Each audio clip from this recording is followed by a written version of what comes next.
First thing you see, look at the size of this thing. Look at the plants. Wow. Wow. Was not expecting to see a place like this today. Digits. We haven't seen it here yet.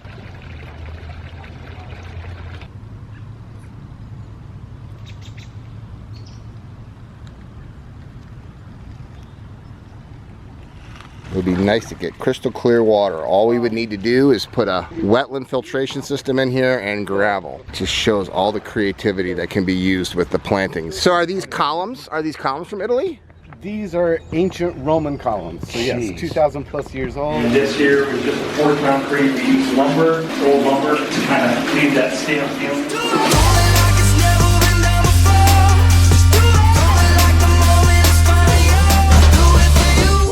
To living the aquascape lifestyle. Okay, Untermyer Park Gardens. What town are we in, Kevin? Yonkers.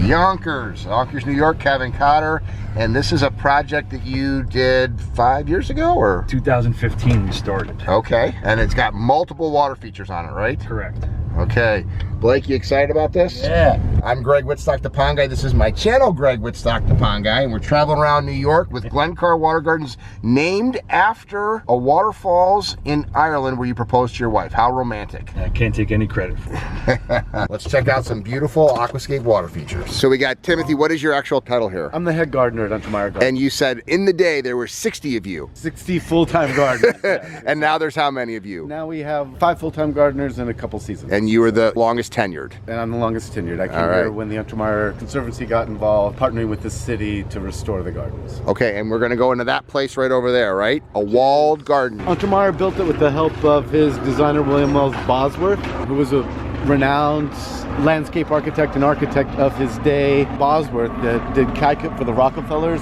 which is kind of just up the street a little bit. A lot of history here. He did the MIT campus, and basically Untermyer walked into his studio, and we have this. Oh my gosh, look at this. Yeah, right? So this is like a Persian gardens. It's an Indo-Persian garden. Look at this. How we describe it. Holy cow, and I love, this is what Kevin restored, right? This fountain? Amongst other things, yes.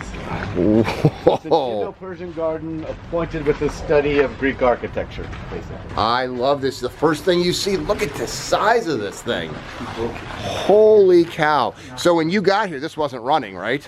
It was running, but it was leaking like a sieve. Okay, so this is where you brought Kevin, the water feature expert, in. Exactly. We started off, like Timothy said, kind of just putting a Band-Aid on it. We were losing close to 400,000 gallons of water a week.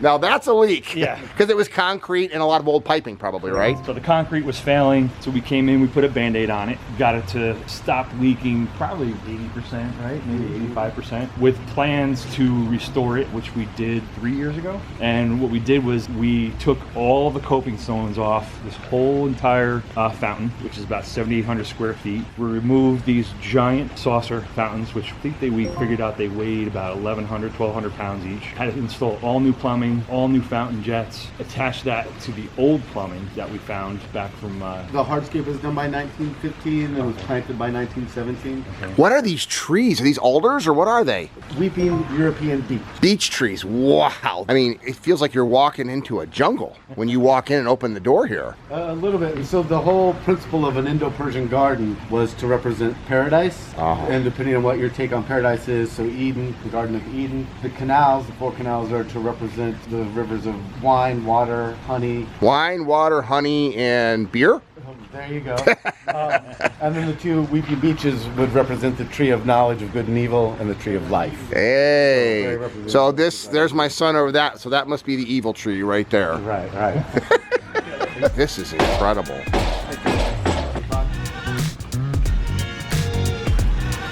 Digits. We haven't seen it here yet.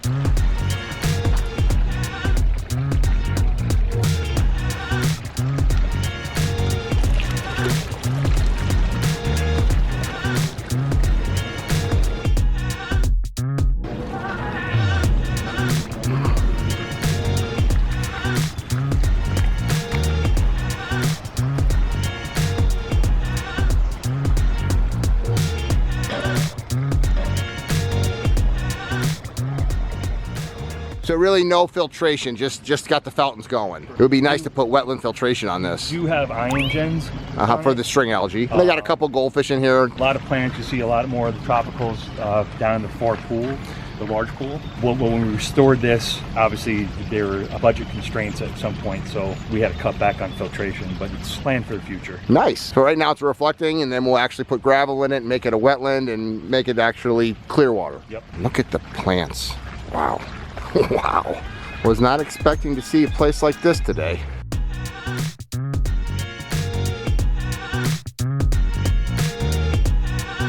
A lake down there. Look at the cliffs. Look at those cliffs.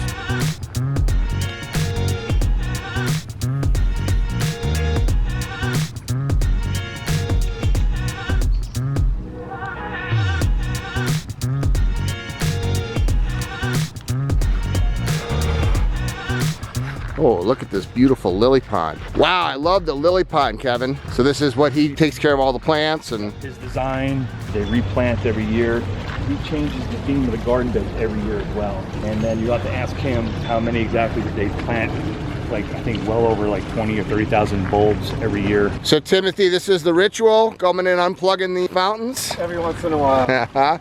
So are we gonna add filtration to this and get a good wetland on here to get a nice clear water someday? We should try it, yeah. But it's been a restoration process, so you love the lilies and the plants? Oh yeah, absolutely. So I mean, the whole idea from our point of view is to turn it into as much of a garden as possible, so. It's absolutely beautiful. It looks like a perfect place for like a wedding pavilion too. Yeah, that can happen and does happen. As a gardener, I'm in a public setting, I'm always a bit wary of big weddings coming in. They tend to use it as their reception hall more than treat it as a garden. So it would be nice to get crystal clear water. All we would need to do is put a wetland filtration system in here and gravel. It just shows all the creativity that can be used with the plantings. You got your pickerel plant, you got your horsetail, you've got your arrowhead, you've got your, let's see, umbrella plant, parrot's feather, dwarf cattails, some sort of a taro, burgundy taro.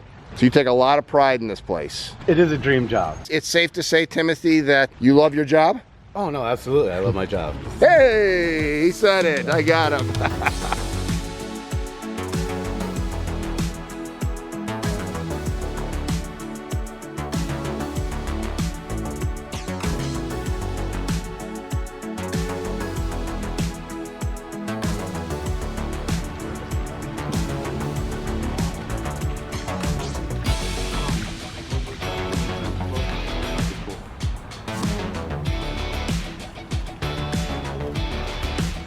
So this entire courtyard is about 3 acres, you said? Correct. Wow.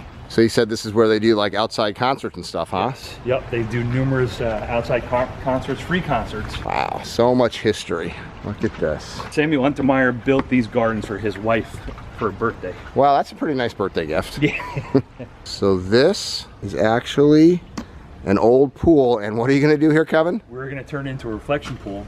There's a grant from the state that's going to help finance it, and one of the key parts is we're going to do a flowable concrete on top of this. Purpose of keeping the old mosaics intact, so if they ever wanted to get to it, they could remove that concrete. And then we're going to raise the bottom up to about 18 inches of water. Plumbing system in where the PVC pipes are. Yeah. Where the original fountain heads are going to be new lion fountain heads, I believe. Lion Timothy? heads, yeah. So when's that gonna get done? So the conservancy was just able to raise enough money to do this study, to see exactly what needs to be done, and the progress stays the same. We should be able to start it in 2 years, right, Kevin? Yes. And so Long process. Underneath this loge here is a pump room, vacant spot under there, and that's where all the pumps are for the canals. And then we're gonna run our new plumbing to the pool through that pump room as well. Look at this view of the Hudson River. What an amazing property. that's the big thing I was happy with being here. Wow. Untermyer's favorite resort in Italy was the Villa d'Este on Lake Como, and it had a giant Italian cypress alley going down to the lake with the mountains in the background.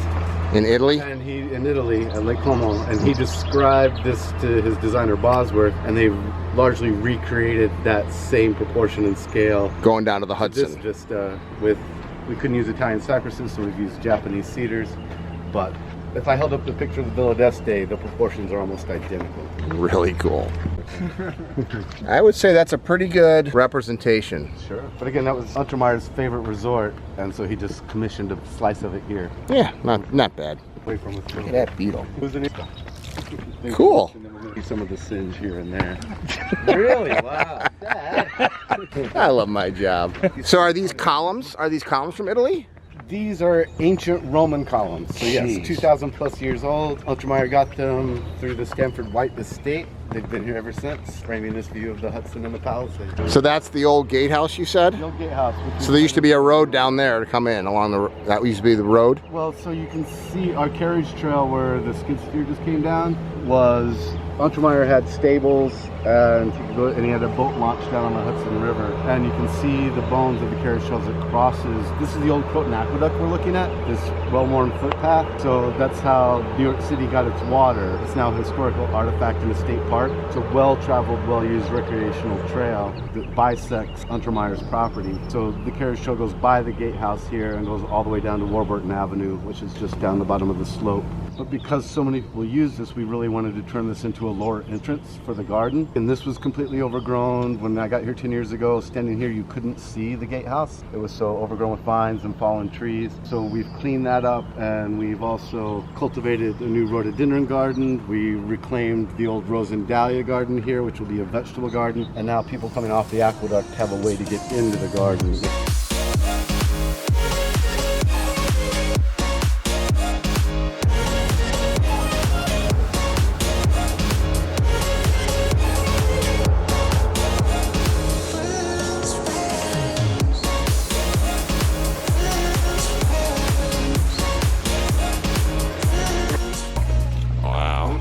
I hear water. Look at this, the old coach house. You never know what you're gonna get on these vlogs. That's what I love about them. Looks like an old fireplace there. What a cool building. Where's that sound of water coming from? So Kevin did all this. I didn't build this. So it was sort of this root cellar, and we're not even sure exactly what it was.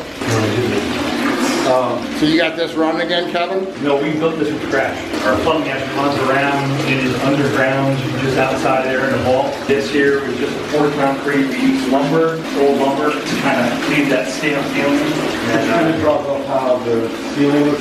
Right. The old ceiling was poured the same way.